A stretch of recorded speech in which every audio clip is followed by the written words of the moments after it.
let's continue with this example, which is really going to show us the key to the general case for Lagrange multipliers. Here's our key matrices. A is the derivative of phi. So in this case, that's just the velocity vector of this curve, it's the intersection of the two surfaces. So that's going off like this, just a column vector. G is the matrix of derivatives of the little g function. And the rows of that guy, those, if you turn those into column vectors, that's the gradient of the g1 function and the gradient of the g2 function. So the gradient of g1 is perpendicular to the plane, and the gradient of g2 is perpendicular going outward, perpendicular to the cylinder. And the key is, geometrically, is that we can identify the tangent space, in this case it's just a tangent line, to that ellipse as either the image of A, the column space of A. It's exactly the same as the null space of G. It's what's perpendicular to both of these vectors. These guys span a plane, and the perpendicular, the normal vector to that, is exactly the direction along the, the ellipse. So if F is, that's the gradient of little f, the only way this is going to be a constrained critical point along this curve is when we vary along that tangent line, we should get zero variation. So that means it should be also perpendicular to the gradient of f. Well, that means the gradient of f has to be in this plane that's spanned by the rows of G. And there's a very slick way to do that, say that in terms of linear algebra, that generalizes to cases where we really couldn't draw a picture where it's too many dimensions of various sorts. The key is that we have, if we look at the chain rule, we look at d of g composed with phi. That's what we did before. That's a constant function because phi creates all the points on that curve intersection, and that is the level set of g. And so that's going to be 0. But that's dg composed with d phi. I'm not going to worry about the point of evaluation. And that's just our matrices GA. So GA is equal to 0. And we still also have d of f composed with phi equals 0. Not because it's constant, but because the whole point is we're trying to find at some special point. This is true everywhere. At the special point we're trying to actually identify the local extrema, or the local critical points, really, the constrained critical points. This guy should have derivative 0. And so that by the chain rule again, d phi equals 0. So we have fa equals 0. Now, of course, a very incorrect conclusion would be correct to conclude that f and g are equal. It doesn't make any sense. They're not even the same size of matrix, but they're definitely related. But we still need to know a little bit more crucial facts about G. And so let's look at what this says in terms of null spaces and column spaces, things like that. It says that the column space of A, just like before, is inside the null space of G. An output of A must be killed by G. Okay? And that's because geometrically that's saying that this vector, this is a basis for the column space, it's just one-dimensional space, it's a line, is something that when we feed it into these two row vectors, you get 0. Or in other words, if you turn these row vectors into columns and you dot, if you want to think about it that way, they're perpendicular. Okay, you get a dot product 0. Okay. Now what we really want to show is this is equal, but that's very easy just by a dimension count. Okay. We know that the rank of G is equal to 2. It's as big as it can be, and therefore the null space of G, the nullity, that's the dim, I can't remember if our book uses that notation, some do sometimes, it's the dim of the null space of G. Okay, those have to add up to the space of the dimension of the space of input, so that's 1. Oh yeah, that's perfectly good because that's going to be exactly the dimension of the column space of A. So if I have one subspace inside another, and they're the equal dimensions, they have to be equal. It's a hugely common way to prove stuff in linear algebra. Okay, so this says that it's not just true that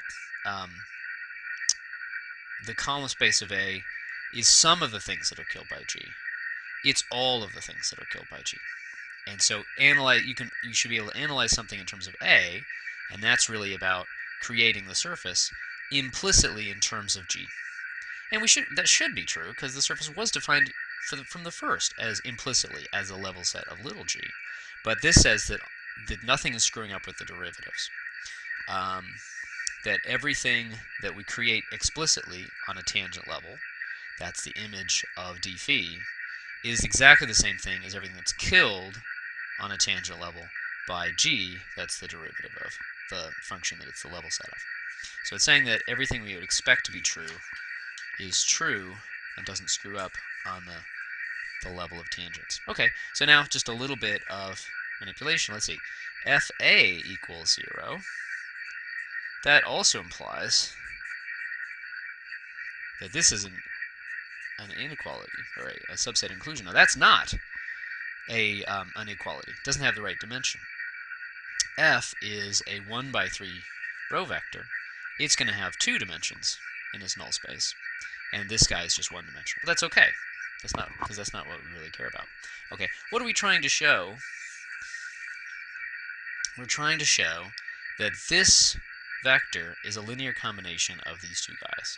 Okay, so it's really about the row spaces, but the row spaces are just the perps of these guys. So let's see. Let's just write down the two things we know. There's a relationship between between A and F, and between A and G. Okay, so let's just perp everything. We know then that the row space of G, that's null of G perp. That's C of A perp. Okay, and so that says again that the row space of G, these two row vectors, really thought of as column vectors, doing a little transpose, are exactly the things that kill this. All of the things that kill this. That's really the key. Is that anything that kills this vector can be thought of as something in the row space of G. Well, guess what? F, this one row, is also something that kills this vector, so it must be a linear combination of these guys. And the slick way to write that out, excuse me, is just that. Let's see. How did I have it written out? Let's take this guy and take the perps of this guy. The null space of F, that's the now let's see. Row space of F, that's the null space of F perp. So this was the bigger of the two, so that's going to be smaller than C of A perp. But that's R of G, and we're done. Okay, so this is saying that the row space of F, and that's really just basically saying gradient of F, that's the one-dimensional space spanned by that guy, that's going to sit inside row space of G, or in other words, the gradient of F is some combination of those two gradients, and that's the two-constraint version of Lagrange multipliers. Okay, so let's just abstract this just a tiny bit. Really, the two-dimensional case gets you. Actually, let me point out. So why would we want to go further than this? In 3 dimensions, it's not really that.